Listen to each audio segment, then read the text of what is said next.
106 ans après le début de la Grande Guerre, voilà les corps de 5 poilus qui ont été identifiés et les descendants retrouvés. Cet été, au Châtelet-sur-Retourne, dans les Ardennes, lors de fouilles archéologiques préventives avant la construction d'un nouveau bâtiment, le sol a été fouillé.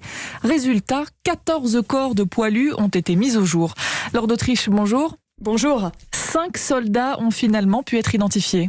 Oui, les 14 soldats français ont été retrouvés dans une tranchée de 40 cm qu'ils avaient sans doute creusée eux-mêmes. Parmi eux, Étienne Dautelan, 36 ans. Sur lui, on a retrouvé sa plaque militaire, ses galons de capitaine, une chevalière à son doigt et son monocle parce que le soldat était myope. Il s'est fait tuer en septembre 14, baïonnette au canon. Ses descendants ne l'ont jamais oublié, raconte son arrière-petit-neveu Charles-Henri Dautelan. Mais retrouver sa dépouille un peu par hasard, 106 ans plus tard, est une énorme surprise. Ce qui est très émouvant, c'est qu'on voit les soldats de 14 souvent sur des livres, on les voit sur des monuments aux morts.